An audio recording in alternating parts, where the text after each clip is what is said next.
ఓం స్వస్తి శ్రీ గణేశాయ నమః. మహర్షి వేదవ్యాస గురవే నమః.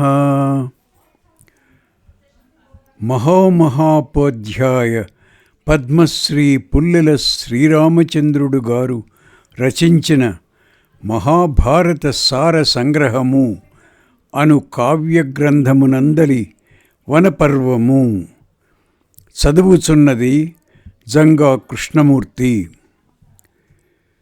ద్రౌపదీ సత్యభామల సంభాషణము.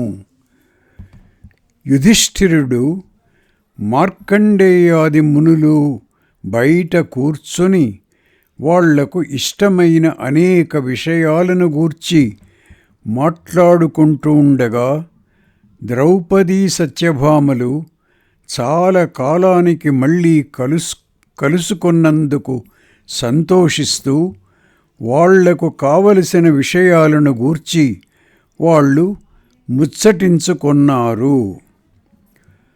సత్యభామ: ద్రౌపది, నీవు మహావీరులు, లోకపాలులతో సమానులు అయిన పాండవులనైదుగురిని ఒక్కరు కూడా నీ మాట జవదాటకుండా చేసి ఉంచుకున్నావు. దీనికి మణి మంత్ర ఓషధ్యాదులు ఏమైనా ధరిస్తున్నావా? జప హోమాదులు కానీ పూజాదులు కానీ చేస్తున్నావా? ఏమిటి ఇందులోని రహస్యం?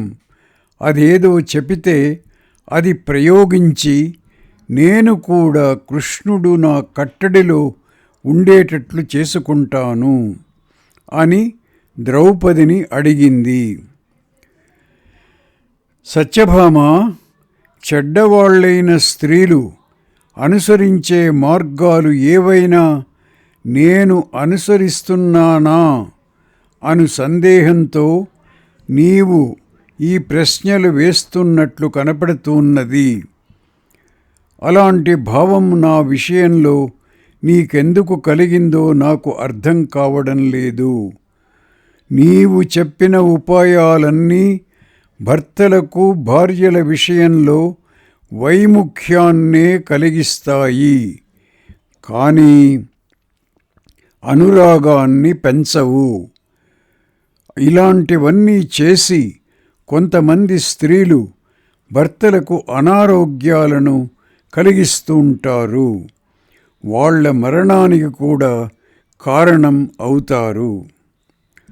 నేను నా భర్తల విషయంలో పరిపూర్ణానురాగంతో భక్తిభావంతో ఉంటూ వాళ్ళ మనోభావాలకు అనుగుణంగా నడుచుకుంటాను. వాళ్లకు ఇష్టం కాని పనులు ఎన్నడూ చెయ్యను.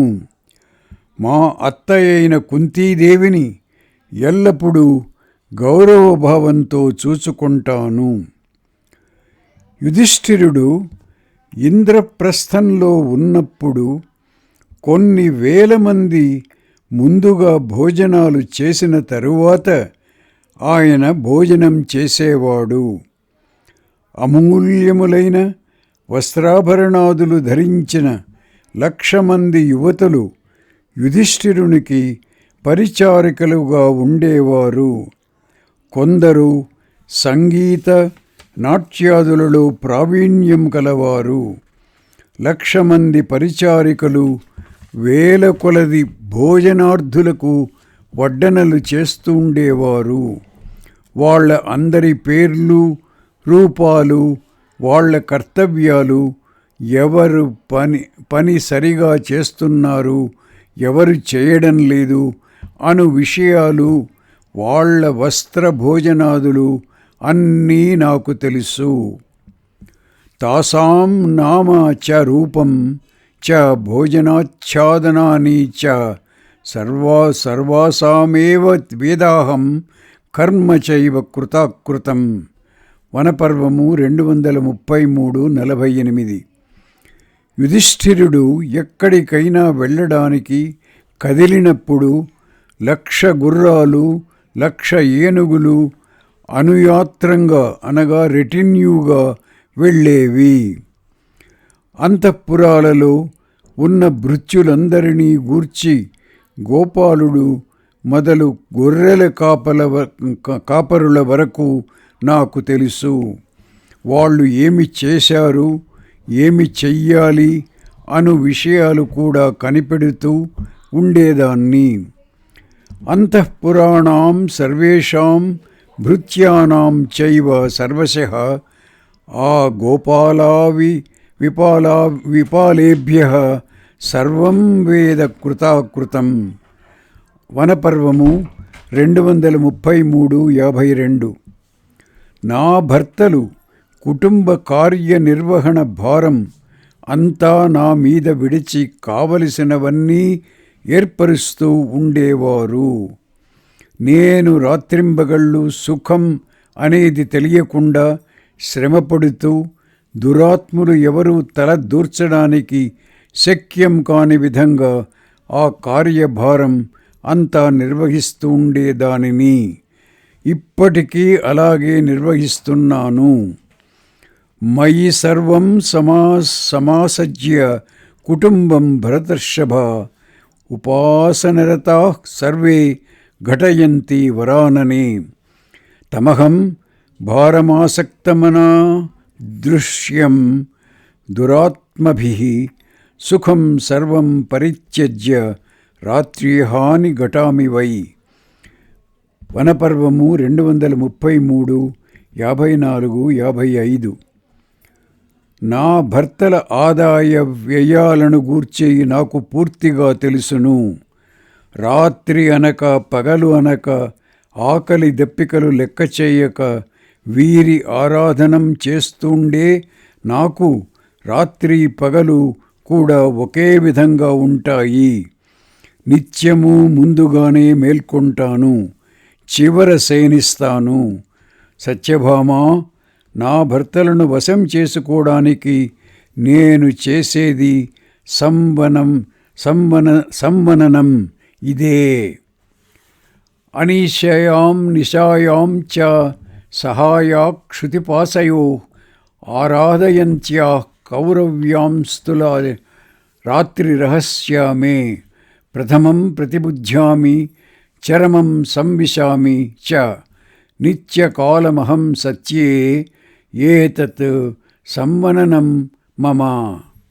నీవు కూడా ఈ విధంగా ప్రవర్తించి నీ భర్త మనస్సును ఆవర్జించడం మంచిది. ఒక సాధ్వి సుఖాన్ని పొందాలంటే అది సుఖం చేత లభించదు, దుఃఖం చేతనే లభిస్తుంది. సుఖం సుఖేనేహ న జాతు లభ్యం దుఃఖేన సాధ్వి లభతే సుఖాని.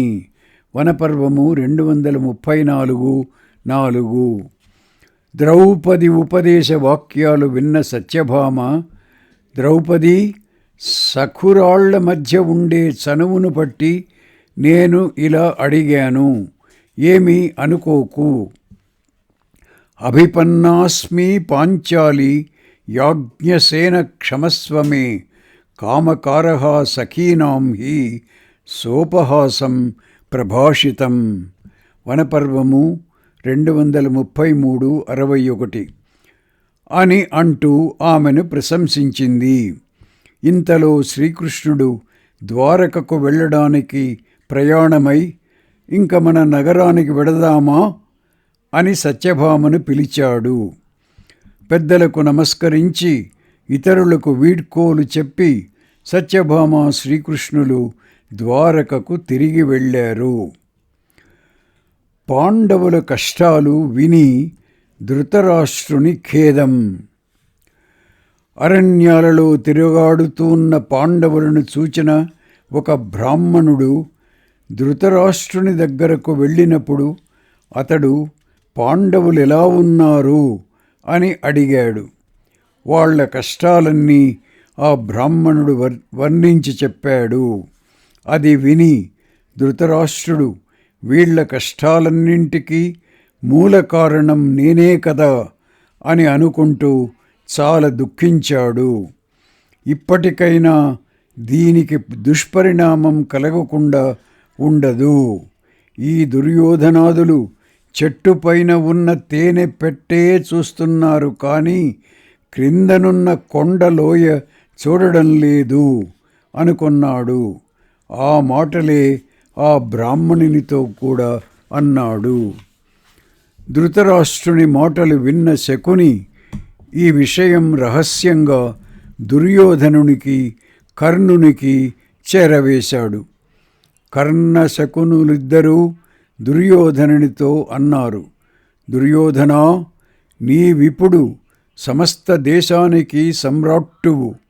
ఇంద్రప్రస్థంలో యుధిష్ఠిరుడు ఆనాడు ఏ విధంగా శ్రీమంతుడయ్యాడో అదేవిధంగా ఈనాడు శ్రీమంతుడవై ఉన్నావు. ద్వైతవనంలో ఉంటూ దీనులై తాపస జీవనం గడుపుతున్న పాండవుల దగ్గరికి వెళ్ళి వాళ్లకు నీ ఐశ్వర్యం అంతా చూపాలి. తాను అత్యున్నత స్థితిలో ఉంటూ కష్టాలలో ఉన్న శత్రువులను పర్వత శిఖరం మీద ఉన్నవాడు నేల మీద ఉన్నవానిని చూచినట్లు చూడడాన్ని మించిన ఆనందకరమైనది మరొకటి లేదు. సమస్తో విషమస్తాన్ హి దుర్హృదో యోభివీక్షతే జగతీస్థానివాద్రిస్థః కిమతః పరమం సుఖం. వనపర్వము 237:18. నీ భార్యలు అనర్ఘములైన వస్త్రాదులు ధరించి నారచీర కట్టుకొని ఉన్న ద్రౌపదికి కనపడాలి. వాళ్ళని చూచి ద్రౌపది తనను తాను నిందించుకుంటూ నిర్వేదం చెందాలి. సువాససో హి తే భార్యాః వల్కలాజిన సంవృతాం పశ్యంతు దుఃఖితాం కృష్ణాం సా చ నిర్విద్యతాం పునః. వనపర్వము 237:21. వీళ్లను చూడగానే ఆమెకు ఆనాడు సభలో కలిగిన వైమనస్యం కంటే చాలా అధికమైన వైమనస్యం కలగాలి. వాళ్ల మాటలు దుర్యోధనునికి చాలా ఆనందకరంగా ఉన్నాయి. ఇలా అన్నాడు, కర్ణ, సరిగ్గా నా మనస్సులో ఉన్నదే నువ్వు చెప్పావు. కానీ మా తండ్రి గారి అభిప్రాయం ప్రకారం పాండవులు తపశ్శాలులు, గొప్ప బలవంతులు. వాళ్ళని పరిమార్చడం తప్ప మనకు మరొక పని ఏమీ లేదు కదా. అందుచేత ఆయన అనుమతి ఇస్తాడా అని నాకో సందేహం. పాండవులను, పాంచాలిని నారచీరలు కట్టుకొని ఉండగా చూడడం నాకు భూమండల ప్రాప్తి కంటే కూడా ఆనందకరం. మీరు ముగ్గురు ఏదైనా ఉపాయం ఆలోచించండి. ఇలా అనుకొని ఆ నలుగురు ఇళ్లకు వెళ్ళిపోయారు. మరునాడు తెల్లవారగానే కర్ణుడు దుర్యోధనుని ఇంటికి వెళ్ళాడు. రాజా, మనం ద్వైతవనం వెళ్ళడానికి మీ తండ్రి అనుమతి లభించడానికి ఉపాయం ఆలోచించాను. ద్వైతవనంలోని ఘోషాలన్నీ అనగా గొల్ల పల్లెలు అన్నీ రాజు రాకకై ఎదురు చూస్తున్నాయి. రాజు ఘోషయాత్ర చేస్తూ ఉండాలి కదా. ఈ నెపం మీద ద్వైతవనం వెడదాం అన్నాడు. ఇది చాలా మంచి ఉపాయం అని శకుని అన్నాడు. చాలా బాగుంది అని అందరూ అనుకున్నారు. బిగ్గరగా నవ్వుతూ ఒకరితో ఒకరు కరచాలనం చేశారు.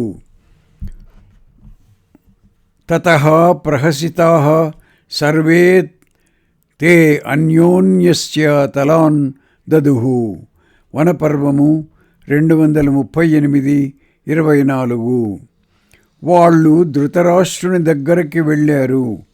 వాళ్ళు వెళ్ళడానికి ముందుగానే వాళ్ళు పంపిన సమంతుడనే గోపాలుడు ధృతరాష్ట్రుని వద్దకు వెళ్ళి తన వద్ద ఉన్న గోవులను గూర్చి చెప్పి ఉన్నాడు. మహారాజా, ఇప్పుడు సుందరమైన ప్రదేశాల్లో ఆవుల మందలన్నీ ఉన్నాయి. వాటి స్మరణానికి ఎన్ని ఆవులున్నాయి, ఏ ఏ జాతులకు చెందినవి మొదలైన లెక్కలు వ్రాసుకొనడానికి, వాటికి సంబంధించిన అన్ని వివరాలు రిజిస్టర్లలో ఎక్కించుకోవడానికి, లేగదూడలకు గుర్తులుగా ముద్రలు వేయడానికి తగిన సమయం ఇది. మీ కుమారుడు వేటకు వెళ్ళడానికి కూడా ఇది తగిన సమయం. అందుచేత నువ్వు అనుజ్ఞ ఇవ్వాలి అని కర్ణ శకునులు కోరారు. ముందు ధృతరాష్ట్రుడు అందుకు ఒప్పుకోలేదు. ఇలా అన్నాడు, నాయనా, వేటాడడం మంచిదే, ఆవుల సమవేక్షణం కూడా మంచిదే. గోపాలులను ఏమాత్రమూ నమ్మకూడదు. పాండవులు అక్కడనే ఉన్నారని విన్నాను. మీరు అక్కడికి వెళ్ళడానికి నేను అనుజ్ఞ ఇవ్వను. మోసం చేసి వాళ్ళ రాజ్యం అపహరించిన మీ అందరి మీద ధర్మరాజుకు కోపం లేకపోయినా భీమసేనుడు మహాకోపి. పాంచాలి మాట చెప్పనే అక్కర్లేదు. ఆమె ఒక మహా తేజస్సు. మీరేమైనా అపరాధం చేయవచ్చు. వాళ్ళు మిమ్మల్నందరినీ నశింపజేస్తారు.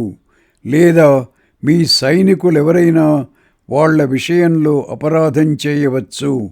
అందుచేత ఘోషంలోని గోవుల స్మరణానికి మంచి వాళ్లను ఎవరినైనా పంపితే పంపండి. అంతేకాని మీరు స్వయంగా వెళ్ళవద్దు. దుర్యోధనాదులు ద్వైతవనానికి వెళ్ళుట. ఆ ముగ్గురు ఏదేదో చెప్పి చివరికి ధృతరాష్ట్రుణ్ణి ఒప్పించారు. వాళ్ళు పెద్ద సైన్యంతో, పరివారంతో, అంతఃపుర స్త్రీలతో బయలుదేరారు. 8,000 రథాలు, 3,000 ఏనుగులు, కొన్ని వేల మంది కాలిబంటులు, 9,000 గుర్రాలు బయలుదేరాయి.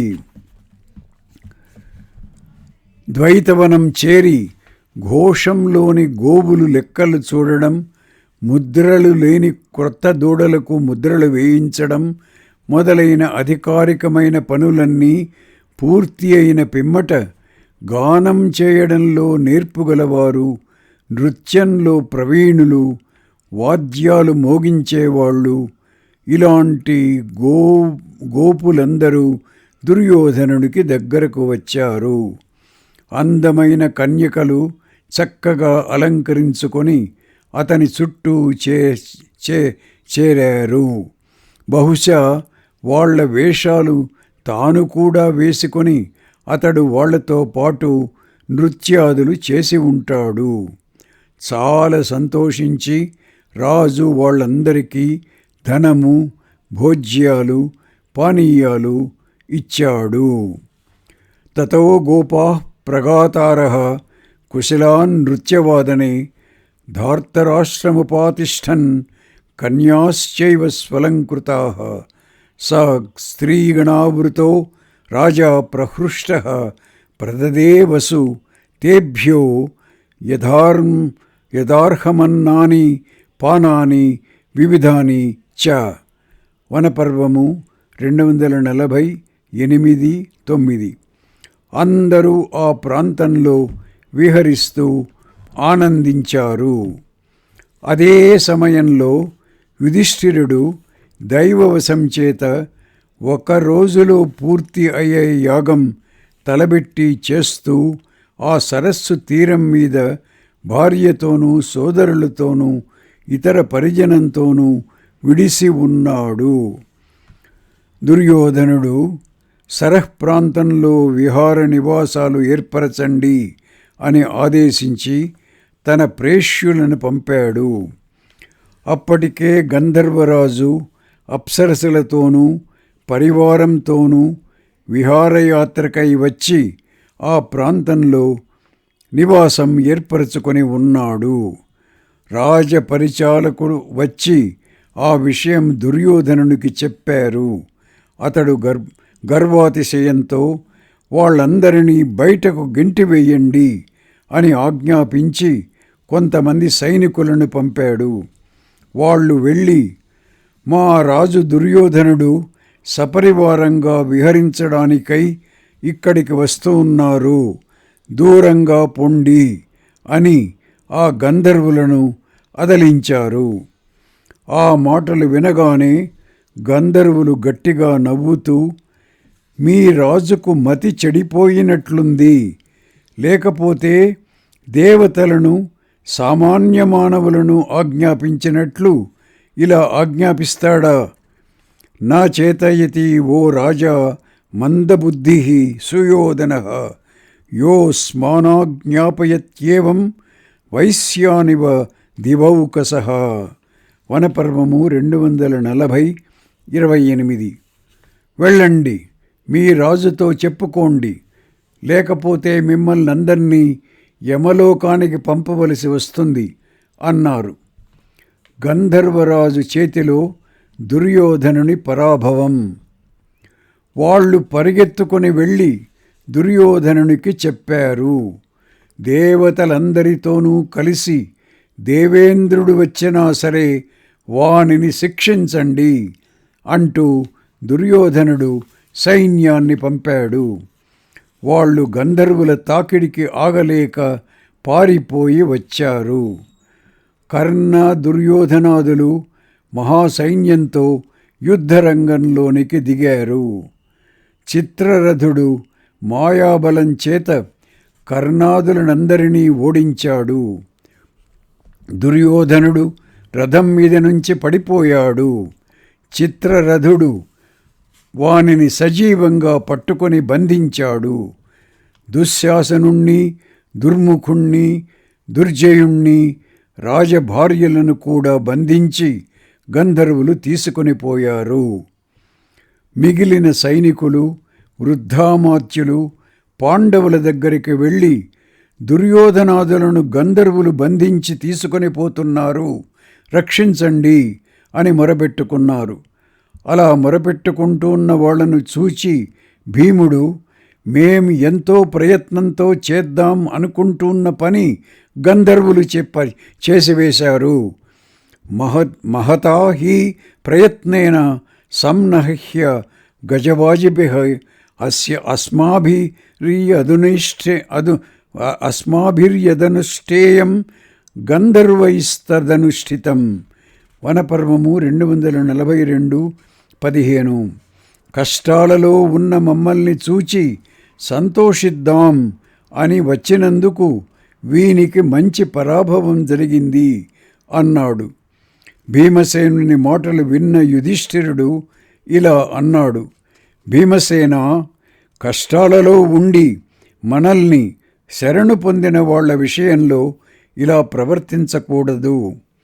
వృకోదర, జ్ఞాతుల మధ్య భేదాలు, కలహాలు కలుగుతుంటాయి, అవిచ్ఛిన్నంగా వైరాలు సాగుతుంటాయి. అయినా కూడా కులధర్మం అనేది నశించదు. భవంతి భేదా జ్ఞాతీనాం కలహాశ్చ వృకోదర ప్రసక్తాని చ వైరాణి కులధర్మో న నశ్యతి. వనపర్వము 243:2. బయటవాడెవడైనా జ్ఞాతుల కులాన్ని పీడించినప్పుడు సత్పురుషులు బయట వాళ్ల వలన జరిగిన పీడనమును చూస్తూ ఊరుకొనరు. బయట వాళ్ల నుండి మనకు ముప్పు వచ్చినప్పుడు మనం 105.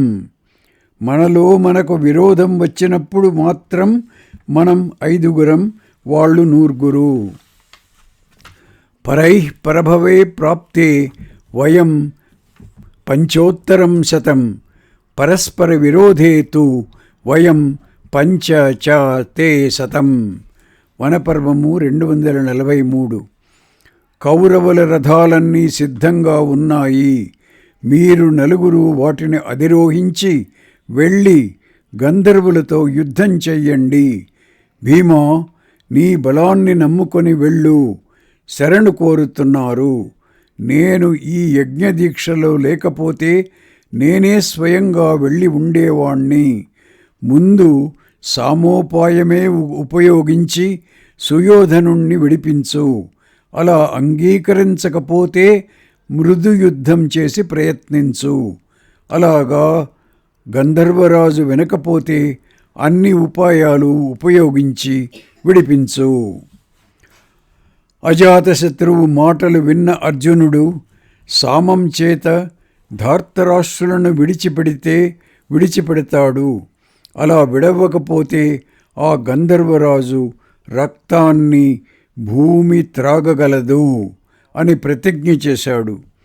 అర్జునుని ప్రతిజ్ఞ వినగానే కౌరవుల ప్రాణాలు లేచి వచ్చినట్లయింది. 4 సోదరులు యుద్ధ సన్నద్ధులై బయలుదేరడంతో కౌరవ సైన్యాలకు ఎక్కడలేని ధైర్యము వచ్చి యుద్ధానికి బయలుదేరాయి. ఘోరమైన యుద్ధం జరిగింది. గంధర్వులు పాండవుల ధాటికి తట్టుకొనలేకపోయారు. చిత్రరథుడు ప్రచ్ఛన్న యుద్ధం చేసినా కూడా అర్జునుని ముందు అది సఫలం కాలేదు. చివరికి అర్జునుని పూర్వమిత్రుడైన చిత్రరథుడు ప్రత్యక్షంగా కనపడ్డాడు. తన మిత్రుడు దుర్బలుడు అవడం చూచి అర్జునుడు ఆయుధాలు ఉపసంహరించాడు. పరస్పరం కుశల ప్రశ్నల తరువాత ఇద్దరూ వాళ్ళ రథాల మీదనే కూర్చొండి మాట్లాడుకున్నారు. అర్జునుడు చిరునవ్వుతో చిత్రసేనుణ్ణి, నువ్వు కౌరవులను ఎందుకు ఇలా నిగ్రహించావు అని అడిగాడు. దుర్యోధనుడు మీ విషయంలో ఎలాంటి దురుద్దేశ్యంతో వచ్చాడో తెలుసుకొని ఇంద్రుడు వానిని సకుటుంబంగా బంధించి తీసుకొనిరా. నీ శిష్యుడు మిత్రుడు అయిన అర్జునునికి అతని సోదరులకు మాత్రం ఏమీ హాని కలగనీయకు అని నన్ను ఆజ్ఞాపించాడు. అందుచేత అలా చేశాను. ఈ దురాత్ముణ్ణి ఇంద్రుని శాసనం ప్రకారం స్వర్గానికి తీసుకొని పోతాను అన్నాడు చిత్రసేనుడు. చిత్రసేన, మా భ్రాత అయిన దుర్యోధనుణ్ణి విడిచిపెట్టు. మా అన్నగారి అభిప్రాయం ఇది. నాకు ప్రియం చేయాలని కూడా నీవు కోరితే వీనిని విడిచిపెట్టు అని అర్జునుడు అన్నాడు. ఈతడు ఏమి చేయదలిచి ఇక్కడికి వచ్చాడో మీ అన్నగారికి తెలియదు. సరే, ధర్మరాజు ఎలా చెబితే అలా చెయ్యి అన్నాడు చిత్రరథుడు. అందరూ యుధిష్ఠిరుని దగ్గరకు వెళ్ళారు. దుర్యోధనుని చేష్టను గురించి చెప్పారు. అయినా కూడా ధర్మరాజు తన వాళ్లను వధించినందుకు చిత్రరథునికి కృతజ్ఞతాభావం తెలిపి దుర్యోధనాదులను విడువమని ప్రార్థించాడు. చిత్రరథుడు దుర్యోధనాదులను విముక్తులని చేసి స్వర్గలోకానికి వెళ్ళిపోయాడు. యుధిష్ఠిరుడు దుర్యోధనునితో, నాయనా, మళ్ళీ ఎప్పుడూ ఇలాంటి సాహసం చెయ్యకు, మనస్సులో బాధపడకు, సోదరులతో సుఖంగా ఇంటికి వెళ్ళు అన్నాడు.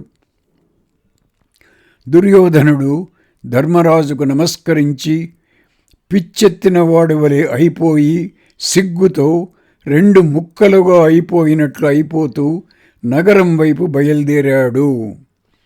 దుర్యోధనుడు సిగ్గుతో కృంగిపోతూ రాహుగ్రస్తుడైన చంద్రుడి వలె కాంతివిహీనుడై పర్యంకం మీద కూర్చొని ఉండగా కర్ణుడు వచ్చి, దుర్యోధన, అదృష్టవశం చేత ఆ గంధర్వులందరినీ జయించి క్షేమంగా వచ్చావు.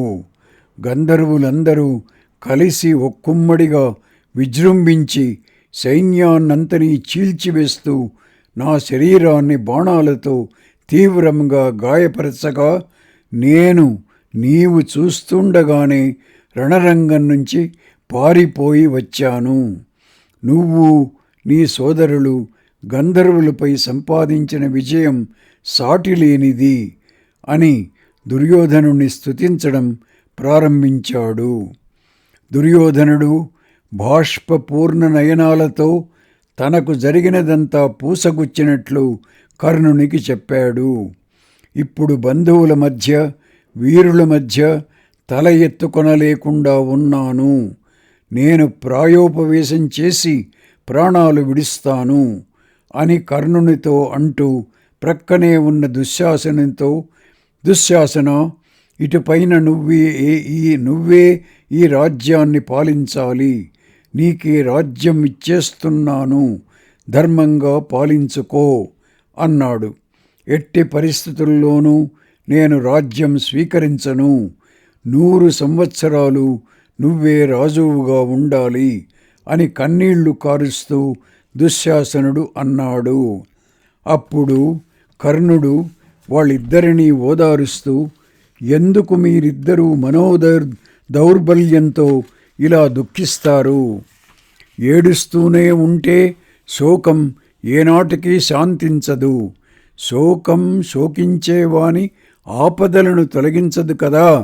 అలాంటప్పుడు మీరిద్దరూ ఇలా శోకిస్తూ శోకంలో ఏమి సామర్థ్యం ఉందని అనుకుంటున్నారు? నా శోకః శోచమానస్య వినివర్తేత కర్హిచిత్, యదా చ శోచతః శోకో వ్యసనం నాపకర్షతి, సామర్థ్యం కిం తతః శోకే శోచమానే ప్రపశ్యతః.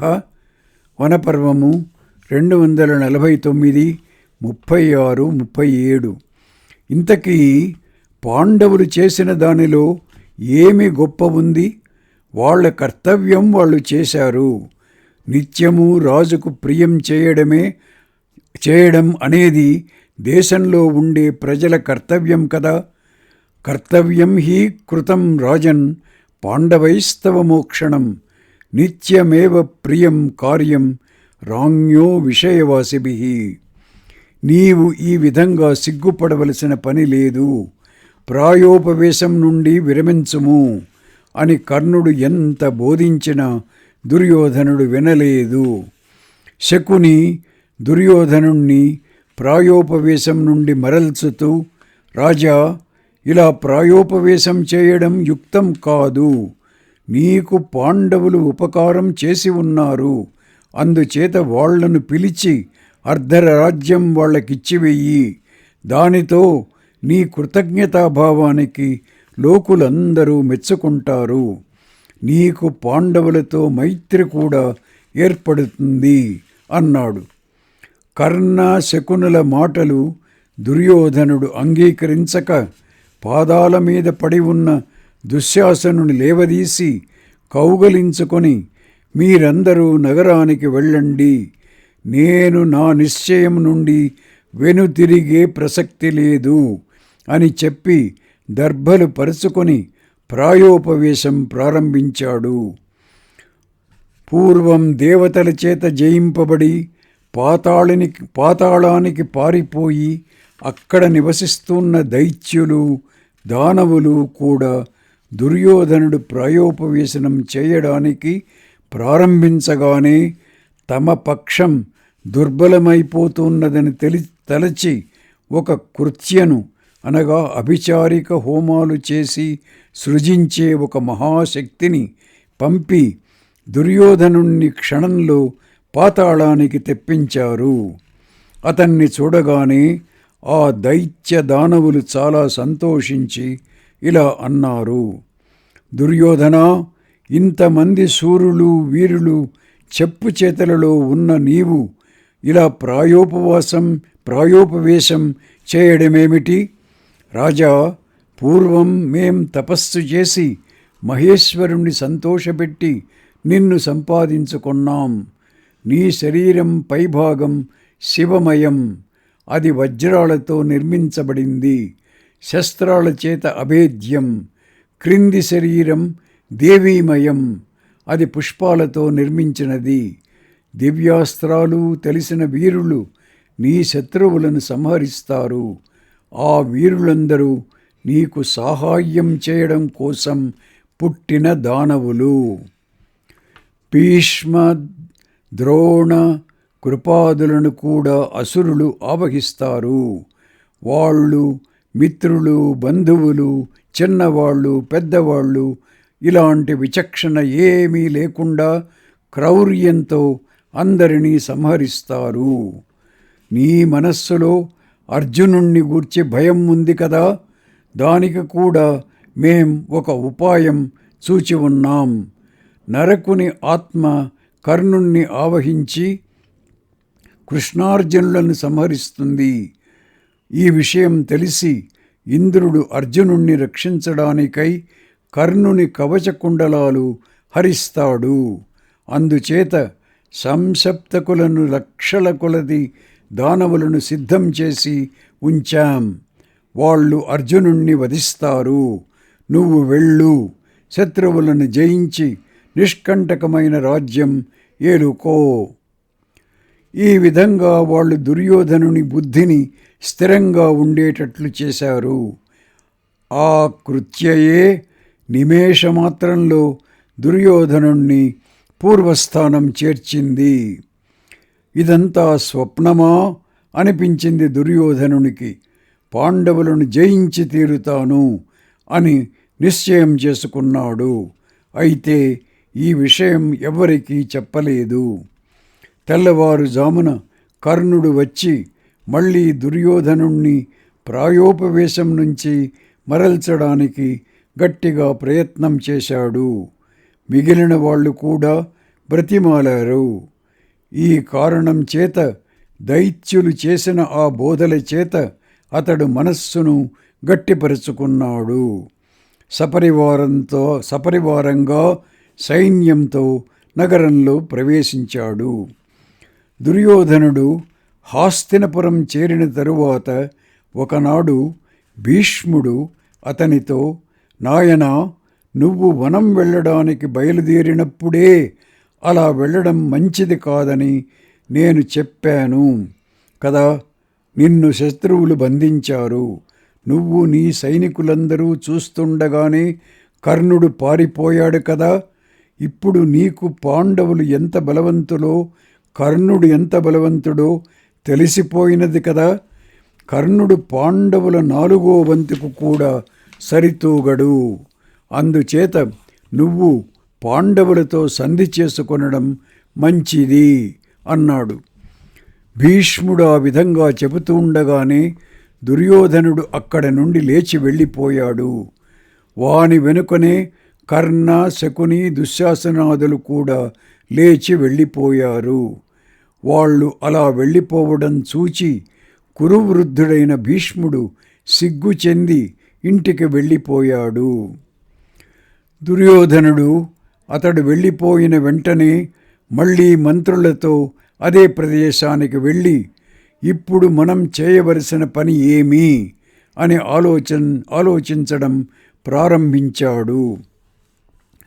కర్ణుడు దుర్యోధనునితో ఇలా అన్నాడు, రాజా, భీష్ముడు ఎల్లప్పుడూ మనలను నిందిస్తూ ఉంటాడు, పాండవులను ప్రశంసిస్తుంటాడు.